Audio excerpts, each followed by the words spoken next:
তো আপনার কাছে যে ব্যাপারটি জানতে চাচ্ছিলাম যে এক দফার পরে আসলে আর কি উপায় আছে, কোনো পথ খোলা আছে নাকি, এবং আপনার কাছে কি মনে হয় যে দেশ চালানোর জন্য যেটুকু জনসমর্থন আওয়ামী লীগের দরকার সেই জনসমর্থন এখন তাদের আছে? এবং মাননীয় প্রধানমন্ত্রী মাঝে মধ্যে একটা কথা বলেন, যতদিন জনগণ চাইবেন ততদিন তিনি ক্ষমতায় থাকবেন। তিনি কি এখন পদত্যাগ করবেন কিনা? প্রথমে আপনার ওই প্রশ্নটা খুব ইন্টারেস্টিং, তার জনসমর্থন আছে কিনা।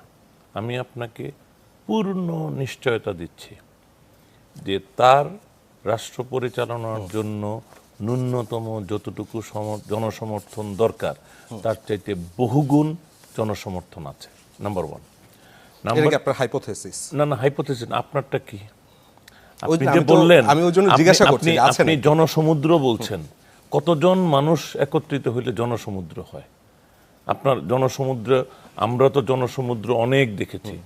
আমরা তো মনে করেন ওই কাদের মোল্লার ফাঁসির পর শাহবাগে জনসমুদ্র দেখেছি।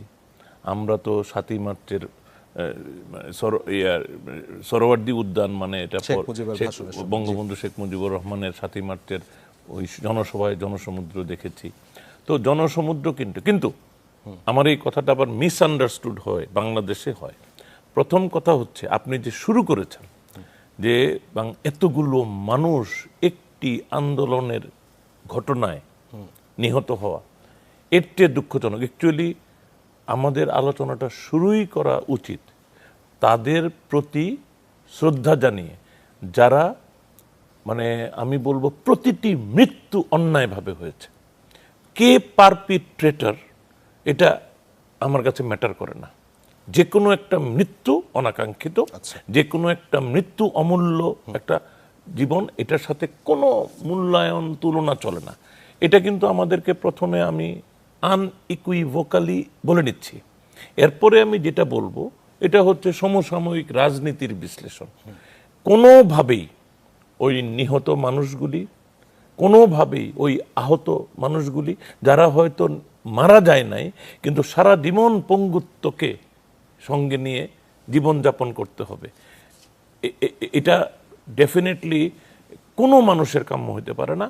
এবং আমি শুধু জানিয়ে রাখি বিনতভাবে, আমি এটা আপনি সময় দিলে আমি বিস্তারিত বলে স্ট্যাবলিশ করতে পারবো যে মাননীয় প্রধানমন্ত্রী যে কি পরিমাণ শোকাহত, কি পরিমাণ দুঃখ পেয়েছেন বা কষ্ট পেয়েছেন, এটা এখানে সুযোগ থাকলে আমি বলতাম, কিন্তু আজকে আমি ওইদিকে যাব না, কারণ আমাদেরকে আরো অনেক বিষয় আলোচনা করতে হবে।